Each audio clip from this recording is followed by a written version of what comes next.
All right, our next reader is Kisha Burroughs. She is in her last semester of Rosemont's MFA program with a concentration in poetry. Kisha has been performing her poetry across the tri-state area since the late 90s, where she is also known by her stage name, Actual. Kisha is currently working on a book-length choreo poem, am I saying that right? Okay. Which is keeping her on her toes.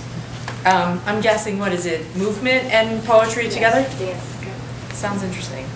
She also stays busy mentoring youth residing in youth development centers throughout PA, where she utilizes writing workshops to address topics such as self-identity, decision-making, leadership, and other life skills.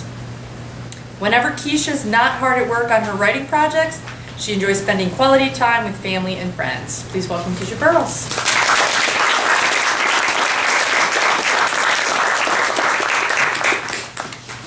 Hello. How's everybody? How's everybody doing? I'm going to read this folder to you. No, I'm kidding. Libra. So I was still deciding the part. So I know most of you. Some of you I don't know. So we're going to get a chance to get a little acquainted, hopefully, this evening. So I was sitting with my son the other night, and I'm working on poems. So I'm reciting them. I'm real into sound, so I'm reading it aloud, not realizing that he's listening to every word I'm saying. And he's like, "Mom, what did you say?" No, I'm not talking to you. He said, "Oh, you're poeming again." So I thought that was a cool little word and a way to plug my son in. So he said, "Mom, you should just be a poem. Wouldn't that be easier instead of poeming all the time?" So I thought about it for a little while, and that kind of got me writing this piece, the first piece I'm going to read. So it's still in transition, but we're going to work through it together, right? It's called I Am. I am that poem that's in it to win it, but would never ever slam. So take me for who I am, or make me that one sturdy branch above that pool of quicksand where our babies stand. I am that poem whose meters need to be fed, or time will expire me. And love's my only diary, so any part of me outside of that probably ain't worth the read. Can you see me now? I am that poem in the shape of sound, colored with life. Rewrite me if you like, but the voice remains the same. I was here before I came, and I'll be there when I'm gone. I am that poem that inhales hood anthems, but exhale ghetto songs. I am that poem living in the backdrop of city blocks, sketched out in abandoned buildings and vacant lots. I am that poem who's everything I am because everything I was. I am that poem who simply matters just because. I am that poem you've got to keep writing when you feel your pen dying. So paint me like the sun and title me Horizon. Scribe me with metaphors pure enough to bleed life onto my page. Then watch me revise myself center stage, looking for shelter in the closest open air. Yes, I'll live right there because I am that poem.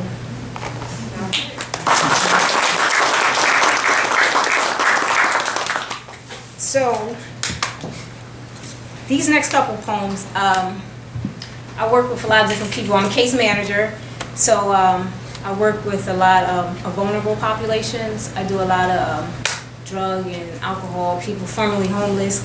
Have a lot of clients in that realm. But I get the opportunity to meet some really incredible people. And so some of these poems, these next couple of poems kind of touch on some of the women, some of the beautiful women I got the opportunity to meet. This first one is called How Beautiful. Look at her, past glance, beyond stares. Eyes colored in coffee, skin cocoa butter smooth. Prioritize her in mind space the way she ought to be. Let eyes touch beauty that hands aren't worthy of. Make her that flower. Flower all full of life, let her grow. Open doors, give compliments, recognize, just get her there. Remind her she ain't no bitch, no dime, no shorty. Protect her from attention-seeking bird calls whistling from street corners whose mission is to touch her beauty in all the wrong places. No place for her innocence anyways. Take her by the hand, walk her to the edge of forever. Show her the horizon dipped in paint. Warm her soul with the reflection of herself. Tell her, show her, let her see how beautiful she is. Oh, I also meant to mention, I'm not one of them long-winded poets, but I'm an emotional poet, so don't mind if I get up here and start crying. Maybe don't mind, it happens. The second one is called Her Need. Street voices call out to her. 5 years, 3 months, no answer. Summer comes in '08 carrying hot, humid days that bring street echoes again, louder this time. The familiar of sirens, dope boys, cars whizzing by. 15th in Paris is where she gives it up. $10 for her sobriety, no recovery here. Sells her clean time for some I don't give a shit about anything moment. Car tires crack a broken glass and rhythms to her step. Slightly off balance, she leans left, heavy with breath, dressed in layers on a hot August day. Clothes find no space in her bag. She tucks her life there instead. She smells of subway dwelling, aroma of hard living, packed the air with stories sketched in her silhouette. She struggles to put words together that will encourage some passerby to place hands in pockets for her. Not no dip, no white horse, no blow, hoping that hands will offer her support to fill plates with sustenance worthy of digestion, to strengthen her soul, nourishing her rebirth.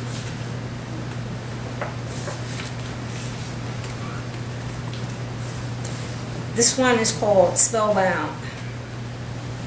This is for those magical women who cast spells to take the pain out of their eyes, paint rainbows on those memories, but keep that they never forget, never forgot, but keep moving through sand traps and men and futures that had never happened, moving through children that could never been, the losing of religion while finding God. I know these magical women who can send you to this far off place with their pen and imagination, walk with sparkles in their shoes, leaving glitter like pixies. I have them, set next to them on trains, watch them in their playgrounds. They are powerful. Life's test can't dull their shine. Possess suns on their insides, arched brows and stories with scars that no one ever talks about, cloaked in that magic. I see you, magical women. Your smiles are like rainbows doing handstands. There is love for you right here. Poem in hand written specifically for you, entitled Spellbound. My magical sisters who have knuckled up to fight off nightmares, they don't scare easy. Their tears can cut through mountains. They speak in tongues, taste their pheromones salty and sweet, drawing power through their tattoos, inked and unseen. You are admired. I can feel you when I breathe, whether spoken or unsaid. Your strength inspires me. Magical women. So, these next couple poems, I'm going to shift gears a little bit. I'm working on a choreo poem. It's called Philly Love and Politics, no plug. So these next couple pieces are kind of, like, it's a love story about Philly, in a sense. So I'm still working through it, but these next couple pieces, they're about Philly. So this first piece is entitled Dear Philly. Dear Philly, city of brotherly love and sisterly affection. You woke me up this morning with a pain in my chest, tear in my eye, head ringing from vibrations of you crying out in the nighttime, weeping for someone to adore you, hold you like you matter, but your touch so cold kept pushing me to the edge of the bed, your bed, right next to that wall, sent chills through my arms, propped against cold, jagged brick. Same face as your streets screaming through every inch of my body. Bled into me your images, stained them in my brain, woke me up this morning, reaching for pen, praying to leak some peace from its fountain back into your heart during the sun's hour, before night returned once more, hand and fist tugging at your sheets, leaving me exposed, wide and still to lay across the bed, your bed, pressed against that cold brick wall, and breathe your pain another night, smell your sorrow in my dreams, and then wake again to the aftertaste of you kissing your stories across my lips, into the early morning of the morning, mourning the loss of love that fades into the day.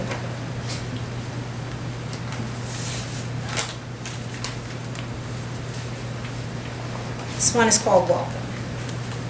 Only 2 blocks from gunshots, right around the corner from Chance. Standing where wall space is limited, bricks have become the canvas for hood stories. Stories scribed across storefronts and side streets, black silver lettering covering abandoned buildings, black paint, spray paint to accent details, WPH, West Philly hustlers, in memory of tags claim home turf, while RIP murals resemble brown boys that mothers will never hold again. Sidewalks stained with a mixture of child's blood and mommy's tears makes rainy days cleansing. Survival is the background to every day, sunlight screaming through openings, finding shelter in your home. This one is called Be Love, like brotherly love. This is still working with the title. My city, the grittiest, gritty Philly. Really, I love this place. love its face, ain't the prettiest but it's homegrown. Backyard planet and society soil makes life watching from windows the ordinary. Reality at its best, reflecting life at its worst, sometimes. Wanna scream over, between, under them downtown carriage pulling, trolley screeching sounds, drowning out drums of drill teams marching from 52nd in Lancaster to 40th and Brown, all uniform, in step and together. Proud to be part of this city, my city, the grittiest, gritty Philly. Really, I love this place, love its face. Ain't the prettiest, but it's homegrown. No gardens on every block, but life still sprouts through cobblestone cracks, and row home communities got flowers too. Concrete grown, in bloom, in my city. So, this last piece, I'm gonna move the podium. Be careful. Okay, I'm gonna be careful because the top's attached. I want to talk to y'all. I want to speak with y'all a little bit. Still on the Philly theme. I move around a lot, but I'm stay in the center. Sorry, we're reining you in a little. Make it work, Chelsea. Make it work. This one is called Inner City Blues, and it's kind of, it really means a lot to me. There was this homeless guy that used to dance outside of where I worked all the time, and that's how he got his money. He danced for money. So he would always dance for me. And he said, when you write your book, promise me you'll write a poem for me. He passed away a few years back, but this is a poem for Teddy. It's called Inner City Blues. My block played me this tune called Inner City Blues, leaving me no choice but to write to it. Just had to complement its sound with some around-the-way word fluid, like liquid life stories flowing freely from the eyes of a man who couldn't even see me, but who loved to hear me smile. He recognized my scent from a mile while I only noticed his pain, as he explained the back in the days the ways he used to be, as he rocked his yesterdays to sleep in a bed of wild Irish rose, but occasionally chose to awaken them to remind himself that he was still human, still alive in a world that played hide and go seek with his dreams and then screamed, "Ready or not, here I come." And I watched as he hummed to this tune called Inner City Blues while dancing with his invisible partner that somehow appeared just a bit more visible than his role as a father, because insecurities allowed him to allow misery to convince him not to bother. Became kin to abandonment, friend of dismantling, while 80 proof liquor faithfully helped him handle it, encouraged him to dance a bit, just to show the world that he was here and has been here and will be here, his own nightmare of yesteryear, or maybe just a dream deferred, as he preferred to blur words that showed how much he hurt on the inside. And I witnessed as he choked these same words with his pride, gasping for yesterday's air to free him from this pain that chained him to a lifetime of nighttime, no bright stars or sunshine, just darkness defined by the shape of his outline, leaving a trace of the blues that echoed through the city like sirens and night crawlers. Reflections of the city leaked pain in his veins as he became infected with the city. Was probably all the poverty that left him coughing up constantly the germs of society, right into his bag of shame, which he placed right beside his bag of dreams, which he tucked right into his heart of pain, concealing all the things the struggle brings. And he became my reminder, and I was his yesterday, as my block continued to play and play the blues. That's my time.